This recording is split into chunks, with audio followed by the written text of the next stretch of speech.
Thanks. Good evening, everyone. I'd like to welcome you to the November 12th Radnor Township School District Finance Committee meeting. We'd like to get right underway with introductions. Todd and Michelle are able to be here with us, as well as Mr. Batchelor. Do we have any administrative remarks? I do not. No administrative remarks. Okay, with that, we're going to get right underway with public comment. Do we have any public comment this evening?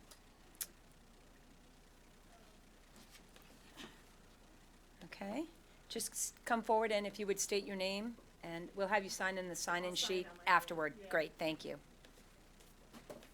Welcome. Thank you. I'm Susan Majensky. I'm not on a button. Yeah, there you No go. good? Okay. Yes. I'm Susan Majensky. I'm here representing Radnor Aquatic Club. We're currently discussing our contract with the school district, and we feel like we've made a lot of good progress. Our last sort of point is our base rate, which is the rate that you would charge us at up to 950 hours. The base rate that the district is asking for at this point is $45 an hour, plus a lifeguarding fee, plus a supervisor fee to be charged by IM Pools, which is a pool management company, which comes to $77 an hour, or $12.83 per lane, which is how we have figured it out to sort of compare it to other areas and other places that we rent.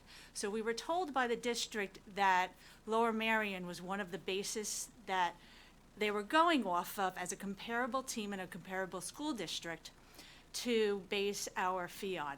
Lower Merion, we had figured out, pays about $8 per lane because they are not charged the IM pool fees. They also don't use as much time as we do, but when you compare lane to lane or apples to apples, it's still about $4 less, that $8 range. We also looked at other places where we rent, and one of our significant places that we rent is Bryn Mawr College. Bryn Mawr College charges us, what does it come to? I'm sorry, $10 an hour per lane. So when we're looking at from purely a business standpoint, you know, it's a matter of where our resources are going. We are certainly willing to raise our fees a modest amount, and we have done fundraising this past year, and we will continue to do so, but we are just about at the point where we're pricing ourselves out of the market.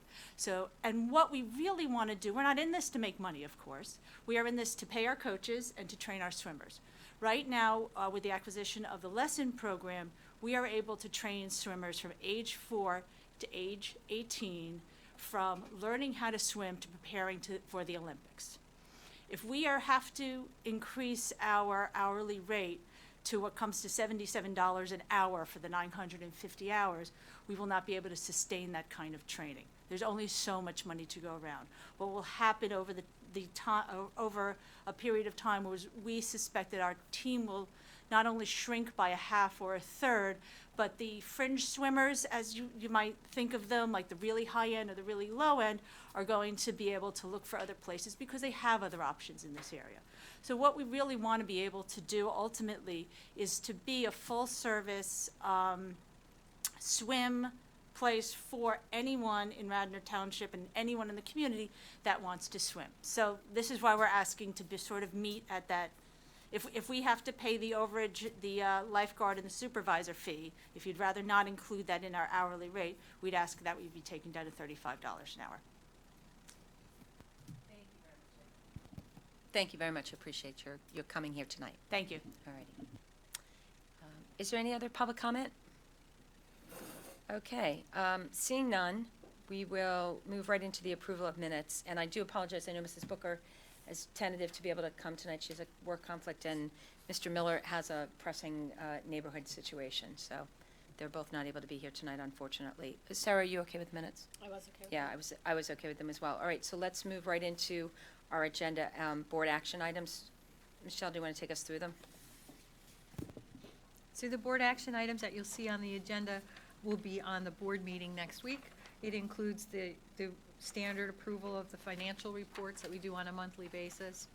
It also includes an approval of a contract with Beata Home Healthcare for nursing services at an hourly rate for an RN and an LPN. Mr. Stitzel can provide some additional information on that. Sure. What we're doing is substitutes in general are hard to find, but nursing substitutes are even harder. So what we're doing is we're just trying to get another vendor that when we need nursing Substitutes, we're able to go to them as well if one of the other vendors would not have a nurse for us, or an in-house nurse. Are we currently using a vendor? We have Criticare, Criticare. and there's another one, I can't think of it. Are you paying Criticare the same rate that you're proposing Yeah, to it's all here in with the, it's Bayada? all in the same ballpark. Okay. Maybe a same. couple dollars difference, but it's in the same ballpark. So I was under the impression that we also hired some substitutes directly, is that correct? Yes, the in-house, we do have some in-house Okay. nurses as well. And are they always our preferred first call? They are the first call, because Okay. they know our students a little better, and we pay them less per hour, but we'll be talking about that later tonight. But we've also had some of those in-house people going to the vendors because they're making more from them. Well, so that was where my which is question was going. Shouldn't we just ultimately- pay our in-house people But rather than We pay will a vendor? be talking about that a little later tonight, about the in-house rate. Okay.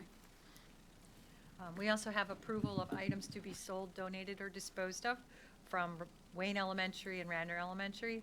And then we have the approval of the safety grant from the District Attorney's Office. We did receive that some time ago, but there's a component that we have to sign an agreement with them and send back to them. So we want to accept the donation and sign that agreement and send it back to the District Attorney's Office. And then we've got a donation from a company located in Wayne that went out of business. They donated to us various office supplies. And then Wayne Elementary School is receiving a monetary donation from Patient First. That is something that has occurred annually at Wayne Elementary. We also have the PlanCon Oh, approval. wait, no, hey, we just want to make sure we don't have any questions about any of those other things. Sarah, do you have any other questions about the approvals? I had one question about some of the printouts, but I'm going to ask it offline, actually. And no, I wanted to talk about the substitutes, but we can do that. And then there's one minor typo, and since it's a nice donation from Patient First, I would want to make sure in the table, we just put a T on the end of patient. I appreciate that, thank you. We'll be thanks. sure to add it. Michelle, my only question about the donation from the District Attorney's Office, so I read through the Safe Schools MOU. It's a question you don't have to have an answer tonight. If you do, great. If not, if you could just get the answer to me. There was a category of the various examples of things that it could be used for, and one of them was called ERIP, E-R-I-P. Now, I associate ERIP with something completely different contractually. There was also Stop the Bleed kits, and there was one other thing, but if you could just look into it, what is ERIP in the context of safety or security? I have no idea, but, Go ahead, Ken.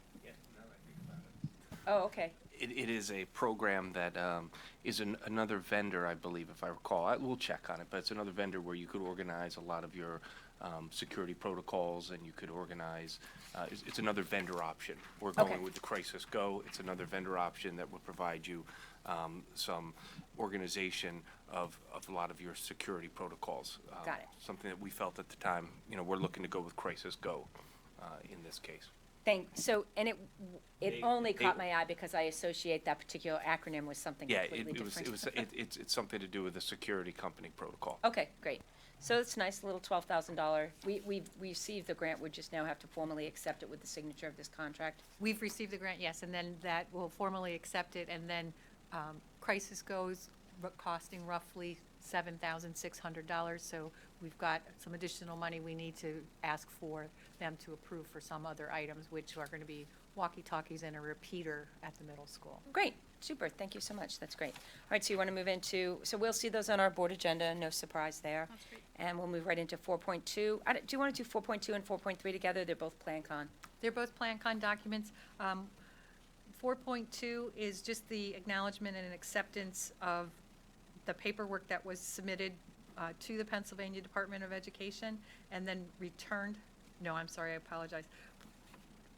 4.2 is actually the submission of the PlanCon documents for the 2019 bond issue to PDE, where 4.3 is the acceptance and acknowledgement of the receipt from PDE for our PlanCon document.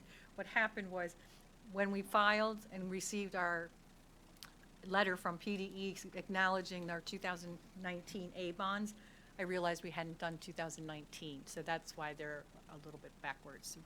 We should have done 2019 previously, before we submitted the 2019 A to PDE, so this is a first step. Do you have any questions? I just want to clarify that the Series 2019 is not new debt. This is all this is the refinancing that we did of some older bonds. It a little bit gives the impression that this is new debt we've taken on, and this is just a financing of old debt, which is actually saving us additional money. That is correct. Yeah. Okay, good. Thank you. You're welcome. All right, so now I think one of We the, can make that a little bit more clear. maybe just in the, In the body, we can add it. I see that we did it on 4.3. We referenced that it was the refunding of a portion of the 2012 and 2013 general obligation bond series. So we can do that in 4.2. just for clarity's sake, that might be helpful. Thank you, Yeah. Michelle.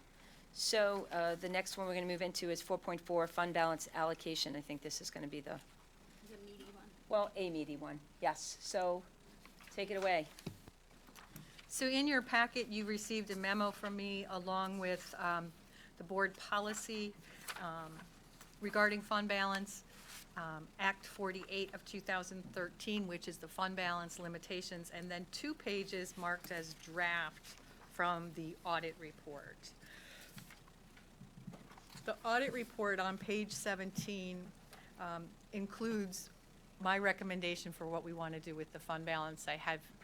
Penny has had discussions, I've had discussions with the auditors regarding where we wanted to move those dollars around. And I can walk you through, which is outlined in the memo, the thought process behind why we moved things where we did. So if you look on page 17, you'll see the amount that we need to allocate to the fund balance. It's on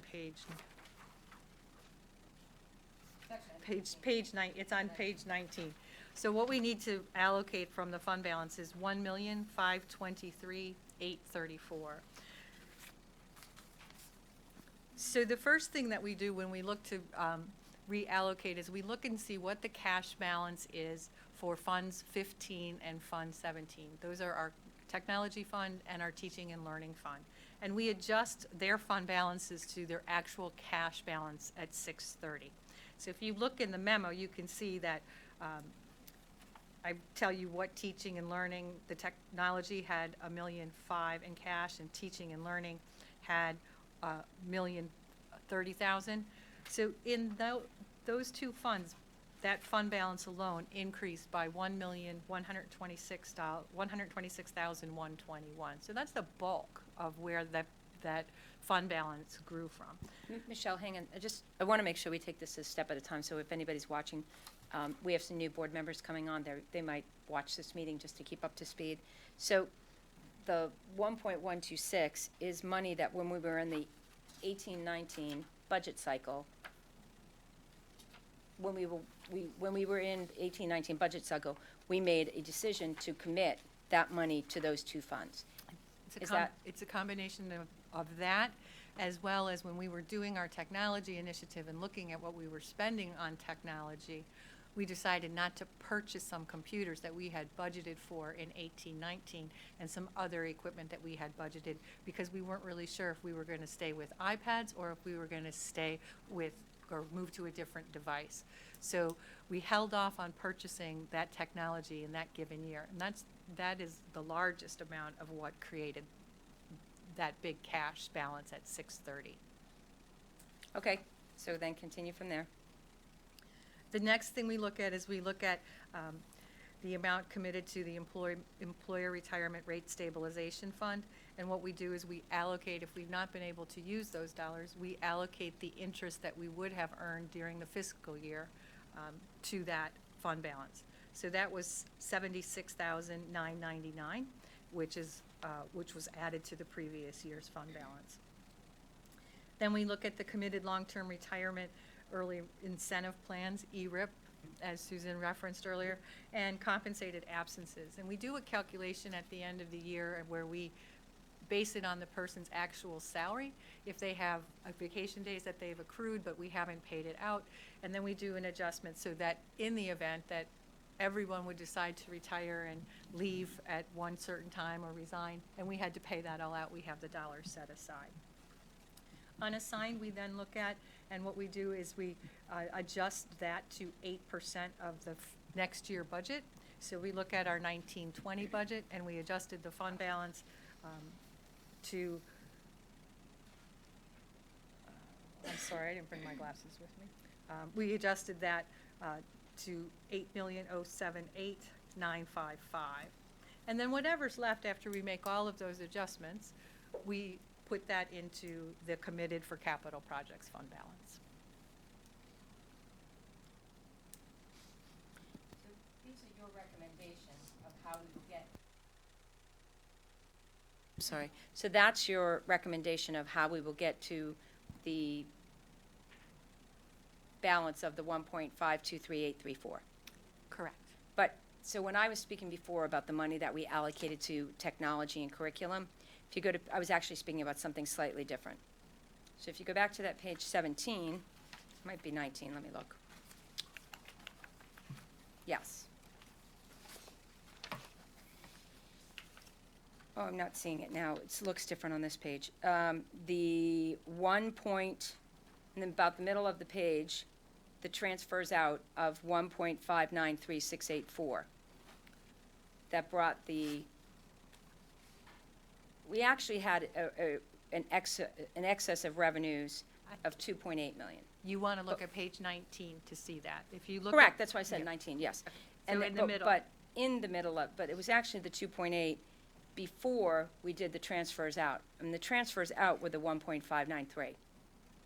Correct. That's what I was talking about, that we committed to, for the 18-19 budget year, we committed to transferring money out to, that's where we committed out to curriculum and technology, and I don't know where else, probably Community swim and Community capital swim. project, and capital and project. capital projects.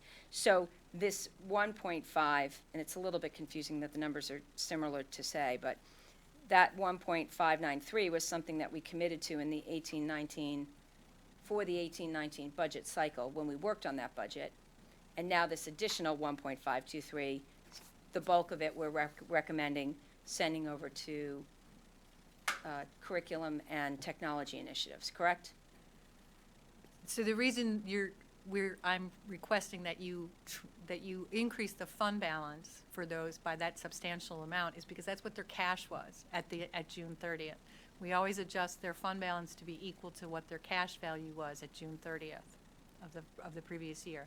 And the reason it grew was, yes, because we transferred X number of dollars in, but then in addition to that, we didn't spend on certain Correct. equipment purchases that we were planning to do. We didn't do any leases on new machines, new devices. We held off on all of that for a whole year. Right. Okay, so, Sarah, do you have any questions about that? Yeah, so I guess, so explain to me again why, so we're transferring in because we want to keep their cash balance the same as what it was in June of 2019, June 30th. Why is that a magic number that we want to keep that cash balance? I'm not sure what you're asking. So why are we transferring in to bring the number back to the June 30th number We're specifically? not transferring anything. All I'm doing is adjusting the fund balance at June 30th so it is equal to their cash balance, which is what it should be. It should be equal to their cash balance. Okay, okay, I get it. I'm sorry, I misheard you then, I think. And I guess, no, that'll cover my questions on that. I have a question about something else, but I want to go in order, so. No, keep going, whatever you have. So I just want to understand, and I'm sure you explained this last year, so I apologize for asking it again. There's, on page 17, we have the capital projects fund, and that's a major fund the same way the general fund is. But then we also have, under fund balances, committed to capital projects. How are those different? They're different because the major fund, the capital projects fund, is Fund 32. That is Okay. held outside of Fund 10, which is your general fund. General fund, right? So at any time in Fund 10, what you can do is you can reallocate those fund balances any way you want. A lot of districts at the end of the fiscal year will transfer any excess fund balance they have over to their Fund 32. Okay. The problem with doing that is once you transfer it over to Okay. 32, you can't bring it back to Fund 10. So in Radnor, we leave it in Fund 10 because we believe it gives us a lot more flexibility. At any time, you could say, you know what? We've got this $6 million, almost $7 million dedicated to capital projects, but we need it to fund new buses, or we needed to fund something else, and you're able to Okay. do that if it's in Fund So 10. committed to just means we think that's how we're gonna spend it. It's like at home when I say, I think I'm gonna spend that money on movies, but it turns out I'm gonna spend it on a night out for dinner. Yes. So it does, as long as the money's, it's in the general fund, it's still allowed to be spent on different things. It's just we've committed it, we think we'll need it for capital. So this is all part of the, I mean, you explained this in the memo, that there's a limit to what we can have that's unassigned. So we have to say, we think we've allocated it for this, but we don't actually have to spend it that way down the road. That's Until correct. we put it into one of the specific funds. Correct, or Okay. you can take it and say, you know what, we're gonna use that committed fund balance, we're gonna use it to fund 6 new teachers, or Okay. something else like that, or outfit a computer lab. You can move it anywhere you want in the general fund and use it for general fund operating Okay, expenditures. so again, so all these commitments that are recommended in the memo are really just, we suggest we set this aside in case we need it for technology. But if suddenly we need it for new teachers, we've got it for new teachers, it doesn't have to be spent on technology. So this is all just kind of, let's plan our budget, it's not actually dedicated that way and has to be spent that way. So the technology amount and the teaching and learning amount for Fund 15 and 17, Those are committed. those basically are committed. Dedicated They're somehow. Okay. dedicated, they're gonna go over to those funds. If, the only way you could reduce that amount is maybe next year, we adjust our transfer, and we don't transfer so much because we've got a larger buildup of cash balance in there than we had anticipated. Okay, so I guess what threw me off is under the fund balances, it says committed to, and there are a couple different things, and committed to capital projects isn't actually in the capital projects fund, but committed to technology and teaching and learning actually means we're gonna put them into a separate fund. They're already in a separate fund. They're in Okay. Fund 15 and 17. Okay. 15 and 17 get collapsed into Fund 10 when we file our AFR and when we do our audit report at the end of Okay, the year. but you're recommending we put more in here too? That's what this committed is, No. in the memo? No? It's equal to the cash value at June 30th. Okay, So you Circles just, back around. you just said something that I want to make sure I'm clarified. I know I know Fund 32 is a restricted fund. 15 and 17 are not restricted funds. They are not restricted. So they really still are the same as capital, as all of Fund 10 is Fund 10, period, end of story. So when, I just want to make sure that when we say that we're committing it to technology and curriculum, we're not committing it to a restricted fund, we're committing it to Fund 10. It's just within Fund 10, which is what you were saying. so we could, I mean, we put it into technology, but if we had to, we could pull it out of the technology fund. Michelle, jump in. We're committing it based on the concept of our budget for next year. So it's committed based on the budget. It's built in that we Right. plan to use for the budget. So I would But agree. but it's not restricted as restricted for capital projects, which the 5 million is restricted. Which, let me just clarify, all that really means is that we actually could take the money from Fund 32. It's just procedurally a different process if we wanted to move it. Moving money from a, Cannot take the money from Fund 32. Once you put it in Fund 32, it must remain in Fund 32, and it is absolutely dedicated and committed to. oh, I did think that there was a, I did understand that there was a vote we could take to move it, but I may have No. misunderstood that. You can move That's fine. anything in the fund balance that's restricted for capital projects or anything else. You can move any of that around, that if it's committed, but you cannot move it from Fund 32 or Fund 36, which is a Right. construction fund, Right. back into the general. You're not allowed to do that. So Okay. that's why it's so important that even though our to some people, you would look at this and say, gosh, why do you have almost $7 million committed to capital projects, but you only have a capital projects fund of 5.4 million? And the answer is because we might need that 6.7 for something else. And if somebody would ask me that question, I would direct them to the 5-year capital plan and say, we have all of these identified capital projects that we're anticipating doing in the course of the next 5 years. And they'd be covered by the 6.7, not the 5.4. A combination of both. Okay. Okay, so Ken, Michelle's making this recommendation, I'm assuming it's been vetted through you, and you're comfortable with the numbers that we have here. There will come a time when, I don't know when the time will be, but we will want to talk at some point about the Employer Retirement Rate Stabilization Fund, which about 9 years ago, we had an intention to spend down in 5 years, and it's gone up by another 77,000, so, you know, the good news for us is that by planning for that, it really did make the last 5, 6, 7, 8 years of, you know, the spikes in PSERS. Ultimately, although we've worked hard to balance budgets, ultimately that was a cushion that we needed, and it was good that we had it. You know, some point this year, we'll probably want to talk about, do we still need to have quite that much in that particular fund? So, Yeah, that's a conversation that we definitely need to have. We can have that at any time. well, we'll want to get, you know, people, before you know it, we'll be also, you know, probably will be in the context of the budget discussion, which will be here before we know it, so. All right, so you're good with that? Can I just point out one thing, Yeah, too? sure. If you take a look at page 17 and you're doing a comparison of what the fund balance was the previous year, you'll notice that there was a pretty significant jump in the capital projects account, the fund balance. It went up by almost $696,000. Remember, we had budgeted $400,000 for the bleacher project in anticipation of doing that over multiple fiscal years, so that's a large item in there. I'm sure we can use it in the. Yeah, and then we had also budgeted to do some roof repairs at Ithan, around $300,000, and we did not spend that money either, Okay. okay? Just to clarify, since we're not doing facilities this month, did we not need the repairs at Ithan? Did we defer them? Did we do them and just spend a lot less money? Do you remember? We deferred them. Okay. Okay. Okay, so, you know, we'll see a lot of that same information at the board meeting and can move forward on that. So for our next agenda item, I'm assuming, all right, we're gonna have the conversation about the pilot agreement. Is that Michelle or Todd? That's actually me. Okay, So I was approached by our solicitor regarding one of our pilot agreements that is going to expire on December 31st of 2019. And the landowner would like to renew the pilot agreement and extend it for a longer duration of time now that they have a permanent tenant.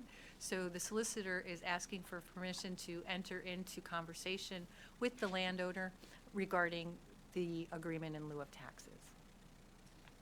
And then what will happen is, once all of the details have been worked out, the solicitor will come to a board meeting or an executive session, because it's real estate, and talk about it to the board, and then it will go on the board agenda for approval if all board members are in agreement. so procedurally, thank you for going over that.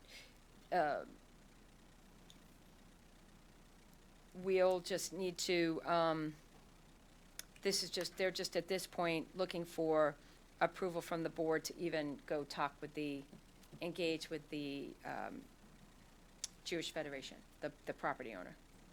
Correct. Okay, all right. I am hesitant to say too much because I think it's potentially a legal real estate. I have As you questions, just but I'm said gonna ask that, in executive session. kind of thinking, yeah, but, so, you know, but I have some thoughts, and,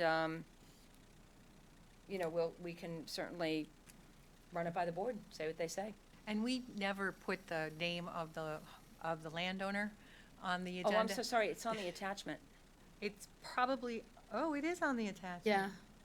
Jackie was gonna fix that today. So sorry, I apologize. It should not be on there. So Okay. we'll get that fixed. okay, sorry, It's okay. yeah. Oh, well, that's all I can, you know what, let's just know that a kind of a glitch in board docs is that when I open something up for administrative and for board, I don't know what the public can see and can't see. We'll have So to the talk about. attachments that we have, the public doesn't get? So let's talk about, this is, you know, good side note, let's talk about making sure that board members are always aware when we're working electronically, what's public and what's not. Well, I don't think it's not just an electronic issue. It wouldn't have occurred, I mean, I didn't realize. Well, on your paper copy, the attachment says administrative on attachments. They don't say I admitted. So we need to make sure that everybody understands what that means. No, so good, this is good, you know, sorry. Good opportunity for us to make sure we tell people about nomenclature, what that, The PlanCon says public above it. Attachment. It just says file attachments, and I see So the under pilot Act- agreement says administrative Thank you. file attachments. And there's a difference, so apologize for that, sorry. But with Neither the here nor folio there. number, not Well, with I'm the really name. glad that we're not gonna say much more, so I guess we'll be talking about that. Okay, sorry about that. It's okay. That All was a right, good building discussion. base substitutes. So a few years ago, we brought in a vendor for substitutes, and as we were going through the process, we decided to approach the finance committee and just kind of get a head nod to institute building-based substitutes within the district. We've been looking at that. Mr. Bechtold and Sean Dukevich, Dr.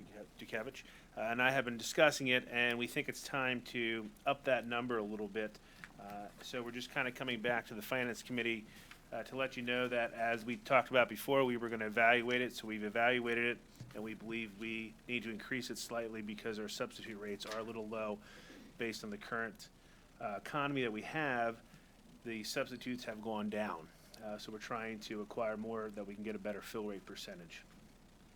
So basically, the market, we raised our rates and the market caught up to us. We raised our rates, and the concern was a couple years ago when we raised our rates, everybody else would do the same thing. Everybody else did the same thing, so now we're kind of at the same boat. Sure. So instead of raising the rates right now, we're looking at getting some more building-based substitutes in order to try to fight off raising those rates so we can get more fill. Well, let me on ask you a day-to-day question. basis.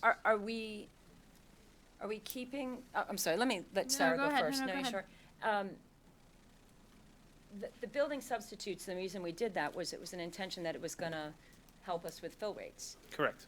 And it has. That has been, to me, the most successful piece of this, right? Correct. And we still are using those through our vendor or not? Correct. We are using them through the vendor. Those building-based subs, they report to the same building every day. If there is extra that day, we contact the other buildings to see if we can move them to those buildings.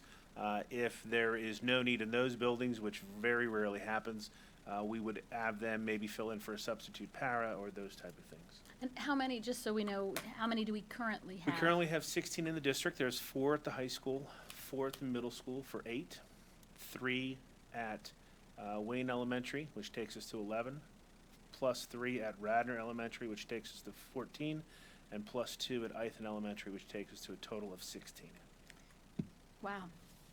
I didn't realize we had that many. What did you want to ask what we're proposing? What are you proposing? Yeah, that was my next question. How We're, many- we're looking at least 1 for now, but what we'd like to do is look at the 1, see how that goes, and then if we need to up that in a few months, have that discretion that we're able to do that through the administration conversations. You mean one at each building? 1 at each building right now, correct. So you want to add another 5? We want to add another 5 at the current time. Do you have, because you're going to get these questions at the board meeting, so if you don't, I'll ask them now.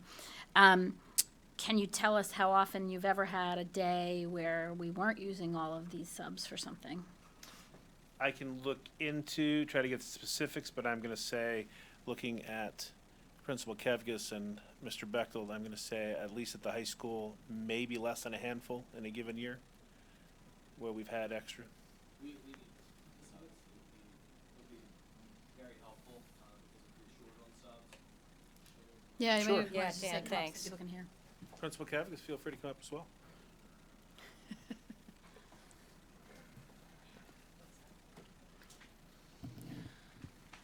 Having conversations with both Dr. Weidlich in the middle school and Mrs. Kevgis at the high school about this, we could certainly use additional building subs. The challenge is you have teachers that go and put in for subs, and if you don't have the vendor that's able to fill that need, a teacher's done sub plans, and then you're rearranging things, and you're at the high school level, it becomes a challenge. You have administrators that are covering classes, you're pulling other staff to cover things, and so you have it's a challenge. And I know it's a challenge at the elementary schools as well. One of the things that we have is we've got very dependable, what we call PERMs, or permanent building-based subs. When Mr. Stitzel and myself and Mr. Dukevich went and started to look at this, we realized that a number of other school districts have up their building subs, their perms, and so it's kind of like an arms race where we are falling behind. And so this is one of the ways that we feel that we can ensure that when parents go and they have their child come to a Radnor Township School District school, that we're going to have a teacher in front of their kids, and we feel this is the easiest way to do it. We had talked about whether we would say 2 up front, but I think that we're taking a conservative approach, saying we want 1 up front, and we'd like to have discretion after looking at data to add another one if it's necessary. Do we think that adding these 5, sorry, Susan, step in when you need to. Do we think that adding these 5 will decrease our external costs? We won't have to go to the vendor as much? Or do we think it's just going to help cover us because the vendors can't fill the seats either? Well, So- it's one and the same. The building-based subs are through the vendor. But I thought in addition to the building-based subs, we have one-off subs, no? We don't ever. We do have daily subs as well Daily through the subs, same right. vendor. So are we saying we think it'll save us money on the daily subs? Like, are we reallocating the money at all? I don't, All subs come through the vendor. It's just that we're paying for building subs to the vendor. All of our subs, all of our teaching subs are Right, through no, the I understand vendor. that, but I'm saying, but there are 2 different bills, right? There's the, we pay flat rate no, for the building subs and we get, it comes on the same bill. So if there are 16 building-based subs and we Right. had 20 total subs for the day, we would get a bill 20 times the daily rate. Okay, So it's not 16 and 5 or 16 and 8. It's a Okay. total. okay, so it's not necessarily going to save us money because we're paying the same, I got it, Right, it's okay. not a matter of saving money. What The we're trying daily to rate do is is the same. ensure that we have bodies to fill positions instead of going out the night before saying we need 25. If we add the 5 now, we can go out and say, hey, we only need 20 because So- we have the Right, additional. we're not adding like another salary, because it's all through the vendor, we're not adding Correct. a At salary this point, we're position, not it's a looking at daily rate for raising everybody. the hour, the daily rates. We're just looking at adding bodies. If that doesn't work, and if we add a second one based on our discretion, if that doesn't work, then we may have to come back to you as a committee and a board and say, all right, now we may have to bite the bullet and raise the rates. But we're trying these steps before we raise rates. Okay. Just I hear it. My only thought when I look at this is when I think about the population of teachers at the 5 schools, I would think that you maybe would have needed 2 building subs at the high school. There's so many more teachers at the high school than at any of the elementary schools. Do you need 2 at the high school and maybe 1 for each of the school? I don't know how severe right now or how, I asked you this last week in planning. I said, is our absentee rate going up? And you said no. So the Absentee rate's pretty much the same as same, previous year. but on any given day, if our absentee rate is between 8 and 10%, I don't know, is that about what it is? Sure. On any given day, we need 24 to 30 substitutes, Correct. on That any is- given day, on throughout a the typical- district. Yeah, on an average day. So, do you need potentially 2 high school subs, building subs? We may, and that's why we're asking for the discretion, we may start with 1, and if we need another one there, we may institute that before we institute another one at another building for the high school, let's say. Okay. Yeah, I mean, I appreciate what, I gotta believe you guys are, our classes are going, I won't, for lack of a better word, you're scrambling to get all your classes covered with a teacher? I would say that's the experience of pretty much all school districts. Like, we're not unique in this. So my wife's a Correct. teacher in another school district, and they're taking elementary classes and they're splitting them up among the others in the tabletop in her district. And speaking with other building principals last year in the spring, it's certainly an issue. So that's, I know from speaking with Mr. Dukevich that our elementaries are experiencing the same issue that the high school and the middle school are experiencing as well. So an additional 1 sub, I think, to start, and then giving us the discretion based on the data to go and add additional ones after we go and see how this works would be much appreciated. Okay. Well, I mean, I would think we know it's gonna work. It's just, it's only gonna work up to a certain point. At a certain point, these vendors are gonna be basically tapped out, and not have any more teachers that all the school districts will be able to hire building subs. I mean, there's a limited, Right, what we're trying to do is take that small pool of daily subs and trying to And- draw some of them out and say, just commit to Come us, up- we'll come over guarantee you work here. every day, just come to us instead of another district. no, I get that. Okay. All right. Are you comfortable with this? Yeah. All right, great. Nursing substitutes. So as we're on thank you, as we're on the substitutes, as I mentioned earlier with the contract with Beata, we have just as much concern with the nursing. And it's a little difficult to put the students somewhere else when you have a school nurse. So that's why we're going to these vendors and trying to get nurses at a higher rate. So what we're looking at, we currently pay the same daily rate for a nurse as we do for a teaching sub, which is $110 a day. And if you break it out, it's less than $16 an hour. I reached out to other districts and the DCIU to find out what other people are paying.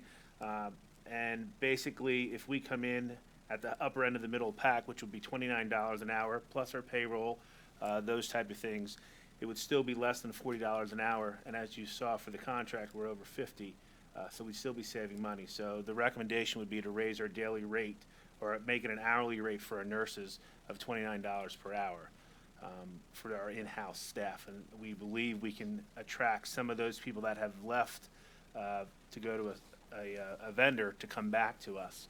Because the rate would be pretty close to what they're making there. So, one of the things that's in this contract, and I assume it's in a contract, if we have another vendor contract already, is a limitation on our ability to hire anyone who works for them or solicit anyone who works for them. So are we hoping to raise our rates first, do what solicitation we can before we Correct. sign any more vendor contracts and lock Correct. ourselves out? Okay. One of the things, and I don't want to craft the language for us, but it might be worth talking to the solicitor, it's not clear, like, we can't solicit anybody who currently works for them, but if somebody quits and we haven't solicited them, like, they see a general posting that we've put up and somebody quits and applies to work for us, that should be a carve-out. We shouldn't get dinged and have to pay BIATA 4 times the monthly salary. What I'll do is, the solicitor did review the contract, but I'll bring that to their attention to make sure we're okay. Okay.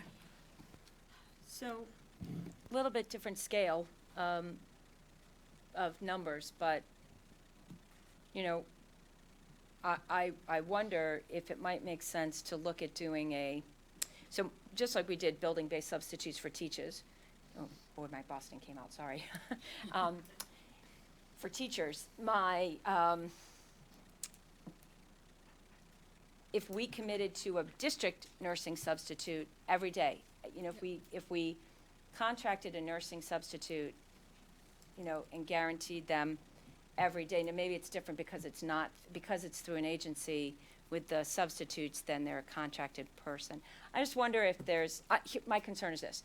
We're gonna raise the rate, we're gonna get a little bump and hopefully it's gonna get better with the nursing substitute. And then the other school districts around here are gonna raise their rates, and then we're gonna be back in the same place, and then we're gonna raise our rates. And, you know, I'm trying to think, is there a way for us to contract basically a district nurse substitute? Every day in the district, do we have a need for a nursing substitute?